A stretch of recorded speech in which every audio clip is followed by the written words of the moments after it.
안녕하세요, 여러분. 서울지방경찰청 외사과에서 근무하는 이미경입니다.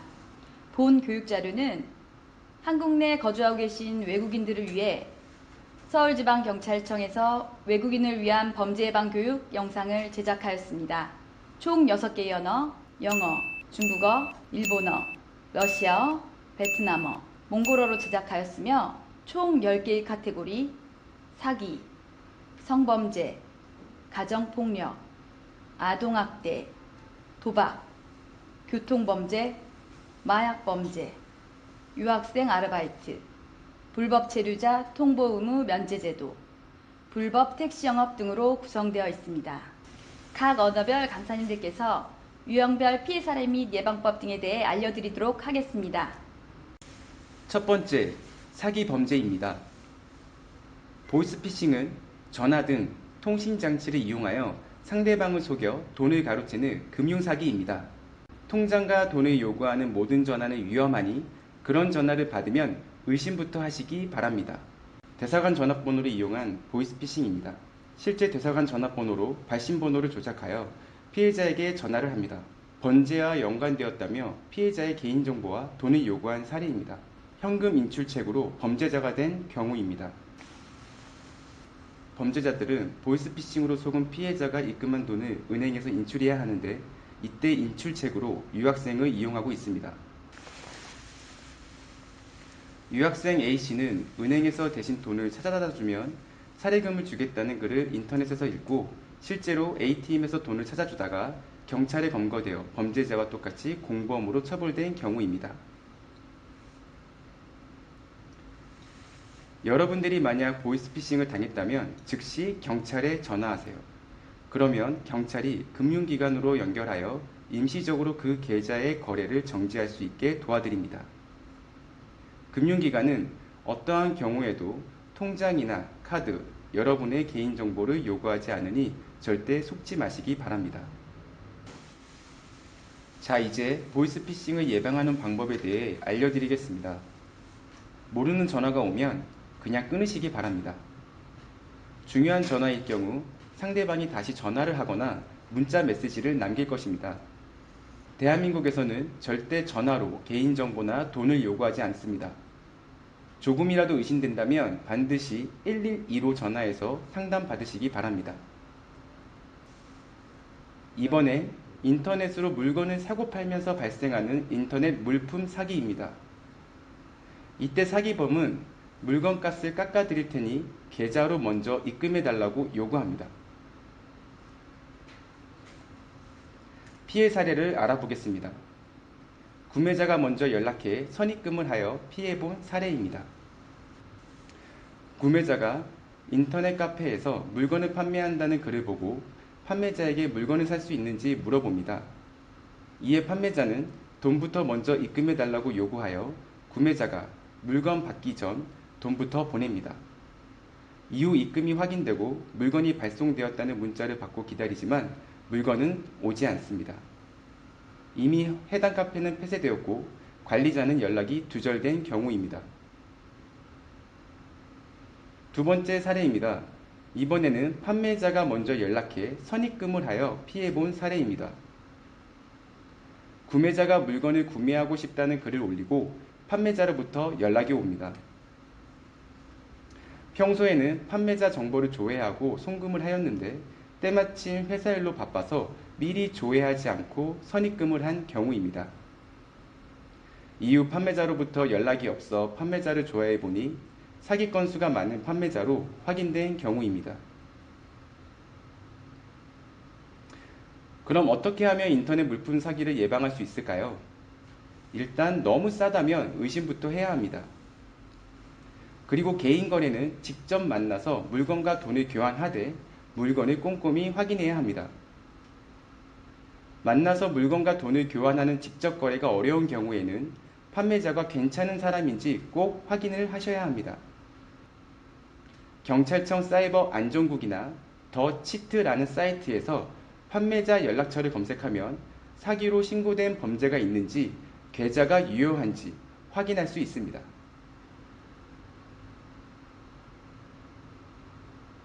대포 통장에 대해 알아보겠습니다. 대포 통장이란 통장을 개설한 사람과 실제 사용하는 사람이 다른 비정상적인 통장을 말합니다. 범죄자들은 자기 명의의 통장을 사용하면 경찰이 쉽게 찾아낼 수 있으니 다른 사람의 명의를 빌려 통장을 사용합니다.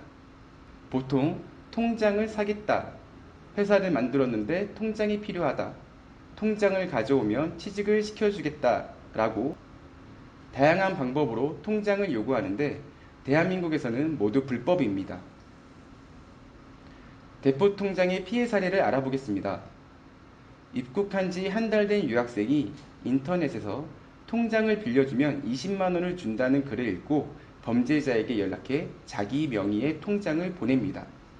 20만 원이 생겨 기분이 좋았던 것도 잠시 경찰로부터 연락이 옵니다. 경찰은 통장이 보이스피싱에 사용되었으니 경찰서로 나와 조사를 받으라고 합니다.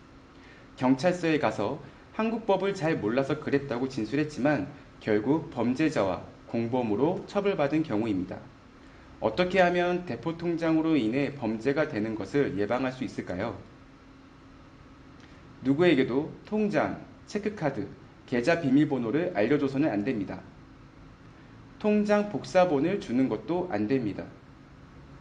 그리고 통장을 빌려주면 돈을 주겠다, 대출 한도를 늘려주겠다, 이런 잘못된 유혹에 절대 흔들려서 안 됩니다.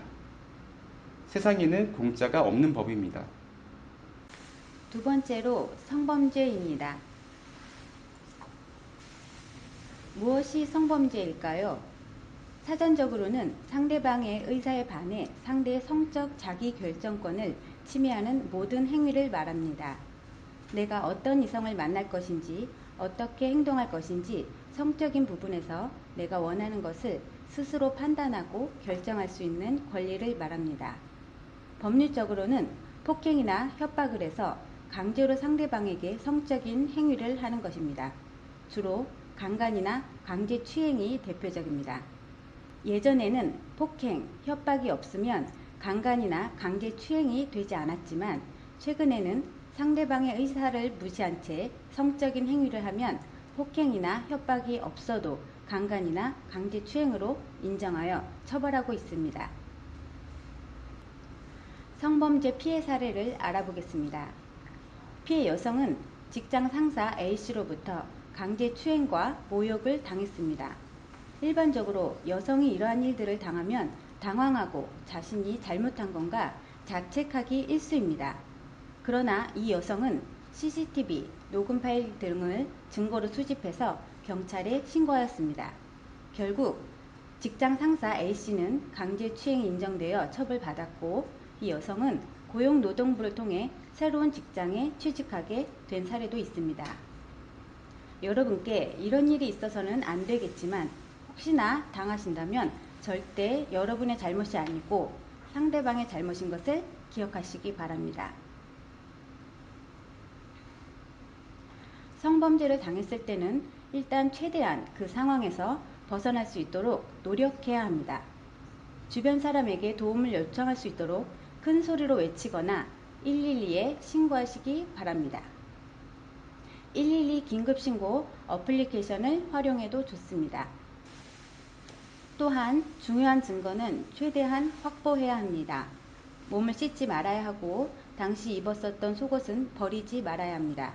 그리고 반드시 경찰에 신고하시기 바랍니다. 대한민국에서는 성범죄를 당한 경우에 피해자에게 임시로 숙소를 지원하고 전문 상담가의 심리 상담, 국선 변호사의 법률 지원을 해드리고 있습니다. 또한 의료비 등 경제적 지원 제도도 있으니 경찰에게 도움을 요청하시기 바랍니다. 이번에는 데이트 폭력과 스토킹에 대해 알아보겠습니다. 데이트 폭력이란 교제 중인 상대방에게 폭력이나 협박 등 위험을 가하는 행위입니다. 스토킹은 상대방 의사와 상관없이 직접 만나러 온다거나 전화를 한다거나 여러 방법으로 공포나 불안감을 주는 행위입니다. 예전에는 데이트 폭력을 단순 연인 사이의 다툼 정도로 생각했으나 지금은 엄연한 범죄 행위입니다.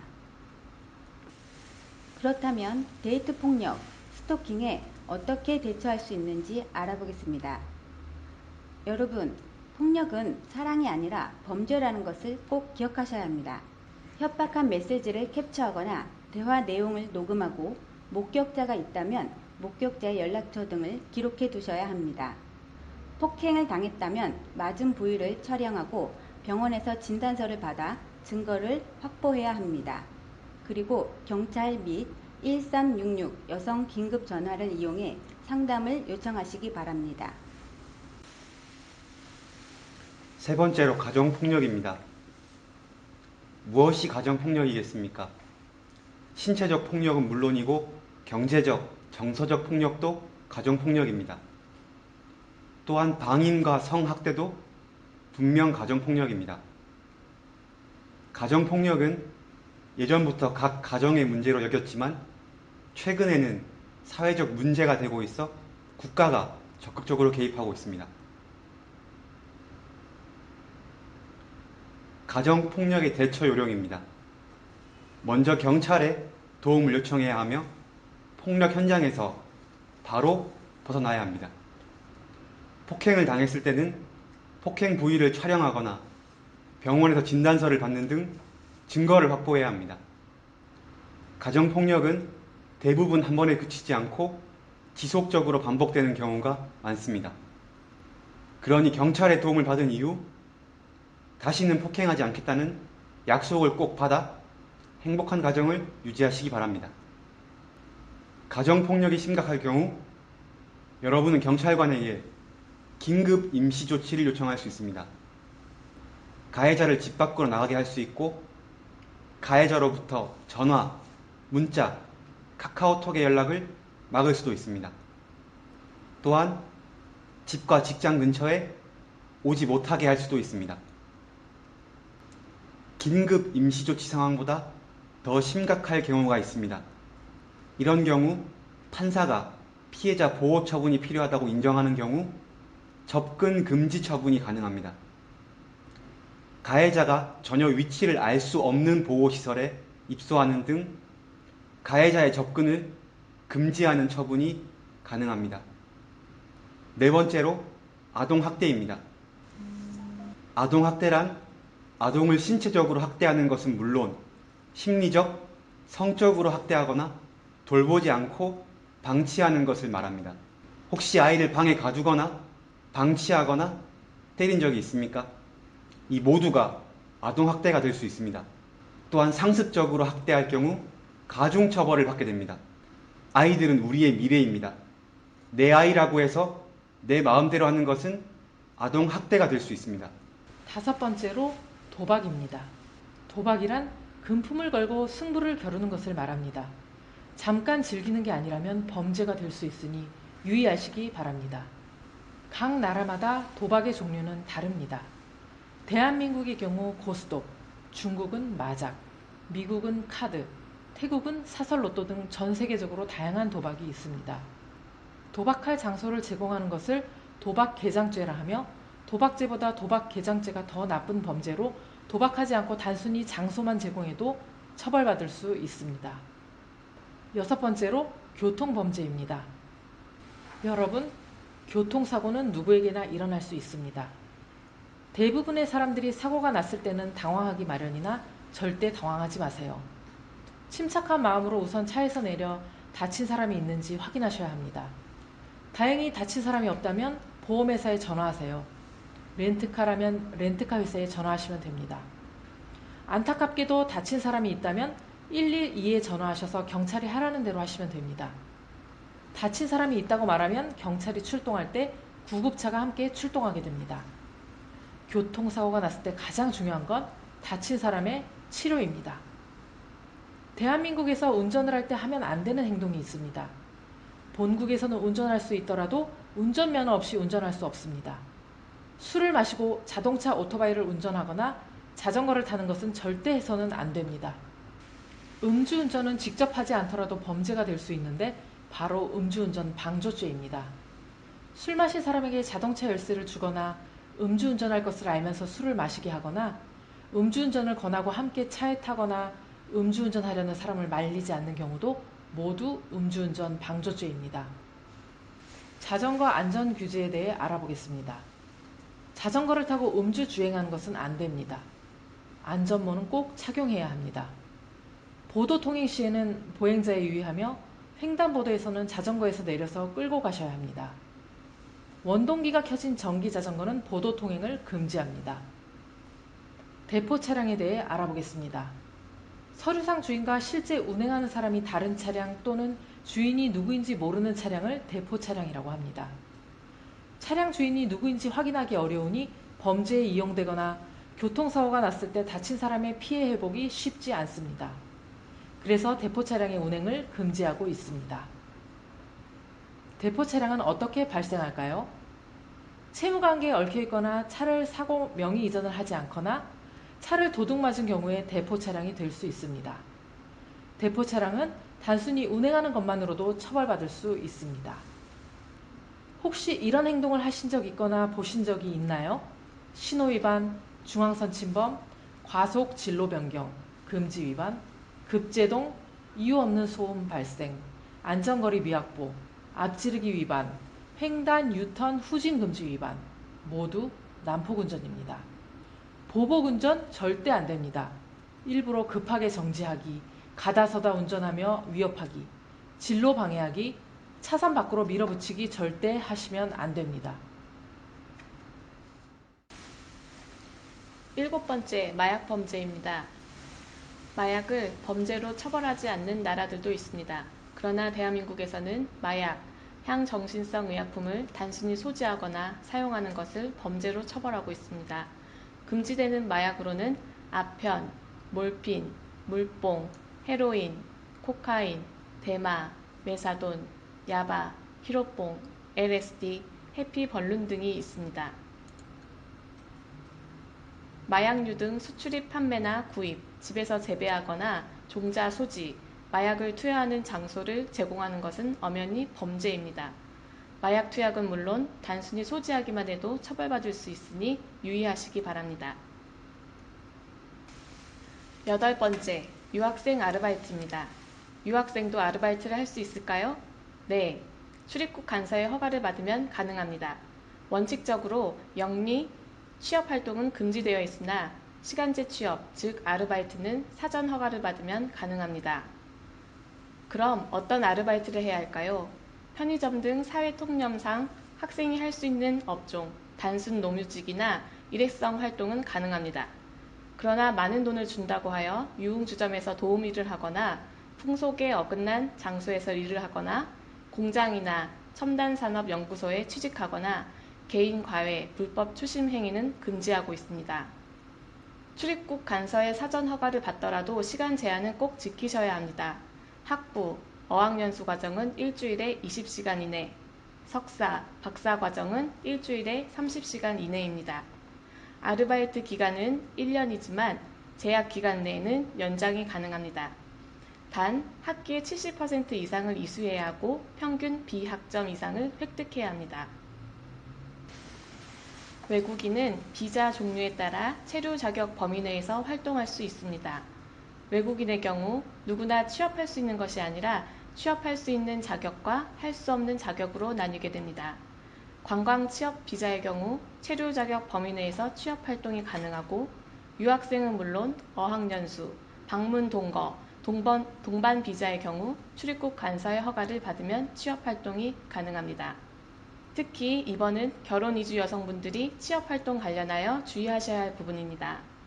한국인과 결혼한 딸의 출산을 돕기 위해 본국에서 초청받아 가족 초청 비자로 한국에 온 가족분들이 취업 활동을 하게 되었는데 출입국 관리사무소에서 이들을 불법 취업으로 단속하여 강제 퇴거된 사례가 있습니다. 가족 초청 비자의 경우 취업이 불가합니다.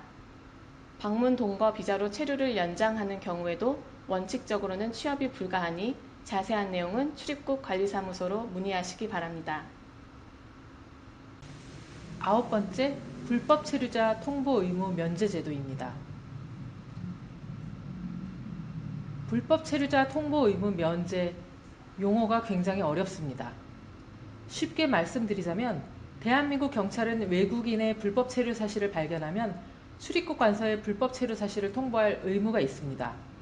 그러나 불법 체류자라 할지라도 범죄 피해를 당해 경찰에 신고하신 경우 경찰의 통보 의무가 면제되는 제도라고 할 수 있습니다. 경찰에서는 불법 체류라는 신분으로 범죄 피해를 구제받지 못하는 사각지대를 해소하기 위해 이 제도를 운영하고 있습니다. 그러나 모든 범죄에 적용되는 것은 아닙니다. 형법과 특별법의 일부 범죄에 적용되는데 형법에서는 살인, 상해, 폭행, 과실치사상, 협박, 유기학대, 체포감금, 약취유인, 강도, 절도, 강간, 강제추행, 권리행사 방해, 공갈, 사기 등 중요 범죄가 해당되며 특별법으로는 직업안정법, 성매매, 성폭력, 교통사고처리 특례법, 폭력행위 등 처벌에 관한 법률이 해당됩니다. 다만 앞에서 본 사건의 모든 피해자에 대해 통보 의무가 면제되는 것은 아닙니다. 불신 검문이나 다른 범죄로 단속된 경우, 쌍방 폭행의 경우, 피해자가 아닌 참고인으로 조사받는 경우, 범죄 피해자인지 불분명한 경우, 이미 불법 체류자로 단속된 경우, 이러한 경우에는 불법 체류 사실이 출입국 관리소에 통보된다는 사실을 꼭 숙지하시기 바랍니다.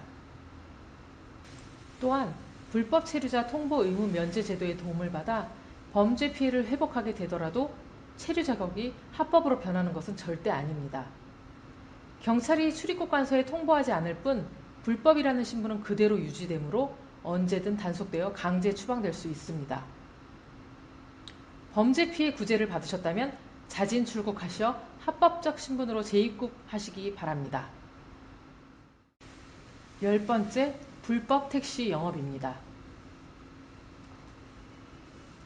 불법 택시 영업이란 외국인 관광객 대상으로 택시가 터무니없는 비싼 요금을 받거나 택시 영업을 할 수 없는 일반인이 렌터카로 택시 영업을 하는 것을 말합니다. 외국인 관광객들의 피해 예방을 위해 저희 서울지방경찰청 관광경찰대가 집중적으로 단속하고 있는데요. 우선 사례를 알아보겠습니다. 택시가 바가지 요금을 받는 사례입니다. 외국인 관광객이 택시를 타고 인천공항에서 마포구까지 오는데 실제 택시 요금은 6만 5천 원이었는데 외국인 관광객이 5만 원권 지폐 8장을 주었고 택시기사가 거스름돈을 주지 않았습니다. 일반인이 렌터카로 택시 영업을 하는 사례입니다. 렌터카를 이용해 남산에서 명동까지 2만 원, 강남까지 4만 원 등 정상 요금보다 많은 요금을 받고 불법으로 택시 영업을 한 사례가 있습니다. 불법 택시 영업, 이렇게 예방하고 대처할 수 있습니다. 택시가 아니면 타지 않기, 택시를 타기 전 노란색 번호판을 확인하기, 요금이 많이 나왔다고 생각되면 즉시 112로 신고하시기 바랍니다. 마지막으로 외국인 등록증이나 여권과 같이 본인의 신분을 확인할 수 있는 신분증을 소지하지 않았을 경우 벌금이 부과될 수 있으니 항상 소지하시기 바랍니다.